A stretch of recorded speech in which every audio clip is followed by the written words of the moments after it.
everyone. Thanks so much for stopping by. My name is Starla Joyner, and I am representing TeleVox today. And I am going to be chatting about reducing revenue leakage through the referral process.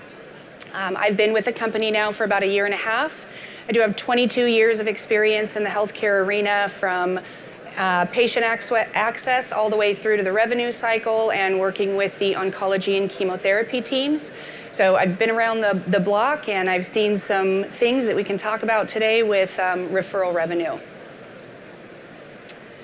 So who are we? Who is TeleVox? We are over there just right behind us here, and we have been in the business for over 30 years. So you're definitely going to get some experience. We're not a small player, and we are servicing over 10,000 healthcare providers today, which is extremely exciting for us. Again, coming out of a small community, it is very valuable to me to see a national footprint and what we do. So we are outreaching to about 40 million patients, which is a huge number. And again, we get to see that big impact across the nation. So what is referral revenue leakage? That is when a referral has been placed for a patient to see a provider, but they never actually make it to that visit. I became part of that referral system, which is why I'm here representing TeleVox. I was, managing this department, leading them, and then very quickly that became personal when my son became part of this system, and ended in a result as a fight for his life. We never actually made it to the appointment, so we did leak that revenue out of the system. But we did end up in a life flight to Dornbecker's Children's Hospital. And after all of that was done, he's great. He's here with us. He made it. He is safe and sound. But after that was done, I realized that there was a lot of work that needed to be done around referral management and making sure that we can get people into these visits timely and with the least amount of impact on the people that are actually processing the work. So how bad is referral-based revenue leakage? So more than 33% of patients are referred to see a specialist every year. And if we just look around this room, we can see that's, we're all patients. And if 33% of us alone are being referred out, that's a lot of movement into that, into the healthcare spaces. However, only 35% of those referrals are actually resulting in that visit. So that's that revenue leakage that we talk about. Overall, 10 to 20% of revenue is lost to patients going somewhere else. I will tell you that, again, in my personal story, as I was trying to get into these visits and fighting for that referral to move to the system, I tried about 6 or 7 places to see if I could move myself through that system more quickly, which would have caused those revenue bleeds in all of those healthcare organizations that I was touching base on as a frantic mother. So health systems across the nation are losing about 55 to 65% of their potential revenue for inpatient care as a result of this leakage. So why does this stuff happen? Ownership, I think, is number one. We put ownership back onto the patients a lot of the time, and they don't really understand what it is that they're supposed to be doing. I think fear is a massive driver behind that. Anytime you hear that you have to go see a specialist, it invokes this terrifying psychological harm to yourself, and you want to run for the hills.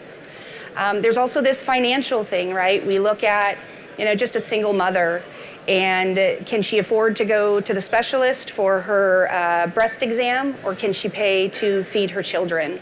So we have to look at the financial impacts here as well. Also, the time that it takes. I'll tell you, again, going back to my personal story, the amount of time that I spent attempting to get this referral through the system, it could have been a full-time job for me as a scared mother. Insurance requirements. Those are hoops that we all know we have to jump through to get these referrals to move. And so we want to make sure that we're looking at the insurance requirements as well. But those are some of the little pickles that we get ourselves stuck in. Also, process. We have to follow process in healthcare, and oftentimes patients will fall out of that process. I don't know if anybody's heard about the Swiss cheese in healthcare, but a good slice of Swiss, the hole never goes all the way through. And that's the goal, is to make sure that our processes aren't making patients fall out of the bottom of that system. So what is it that we can do about it? That's where TeleVox comes in. Number one, automate as much as you can. We know that in healthcare, there's complexities. Patients want to have conversations. They want to talk to people. But there are places where we can automate the easy stuff. Let your teams focus on those complex things that need to happen, those discussions where the patients want that high touch. Automating the easy stuff allows the teams to focus on complexity of care.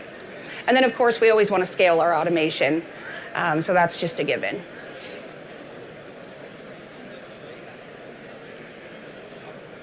So what are the benefits of automating for referral management? Timely communication, again, I go back to my story. That timely communication, I probably called a total of maybe 50 to 75 times in that 8-day window. And I often had to reach out for that information. If we can get that information out more timely so that people are aware of where they sit in the process, it also stops me from calling in 75 times, reaching out to nurse triage in all odd hours, and bogging down our call centers. Convenient closed-loop scheduling. Allow people the opportunity to book these visits and to get these referrals scheduled on their time. That's what automation can help do. Maintain adherence to the care program. That's a big one. We need to close care gaps and make sure that when we put our work and our due diligence into healthcare, that our patients know what's expected and can follow that care plan model.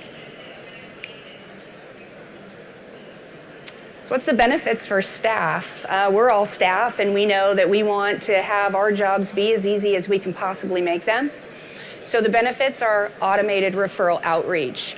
On average, your standard referral coordinator can hit about 25 to 30, sometimes 40, 45 if they're real good, and that's patient outreaches on a day.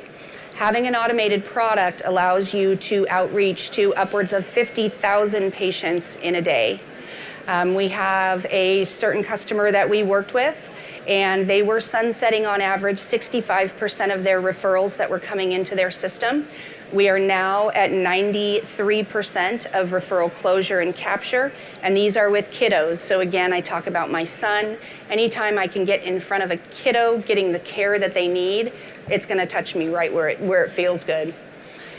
Also allows us to easily share information and book appointments. We talked about that. Sending out an SMS message, book the appointment when you're free as opposed to when we're calling you.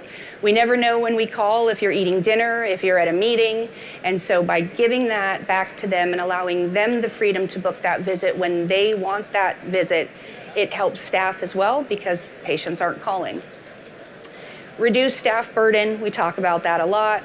And then focus on those higher priority tasks, allowing those that are licensed and certified to put their hands back on the patients and not trying to do outreach to get people in to fill holes in the schedule. So here's a sample of a message. This talks about specifically where we give that power back in the time, saying when you have 5 minutes to speak with us, reach out, press 1 and we will connect you with somebody. Again, we don't know if you're busy, when you have time, so this puts the power back in your hands.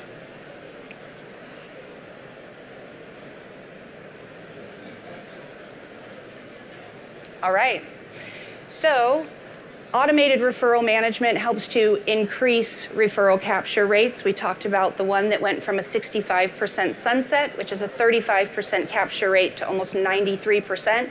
That is a massive swing in the right direction. We have an improved patient experience. In healthcare, we all know that there's a quadruple aim.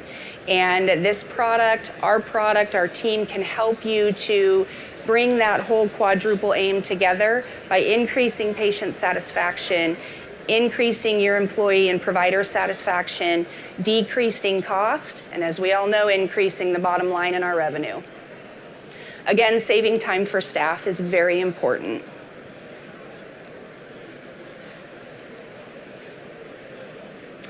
So that's where I conclude, and I will tell you that from my perspective, my goal is to put mothers in the air, to take their kids to Disneyland. I don't want moms in the air traveling with their children trying to keep them alive.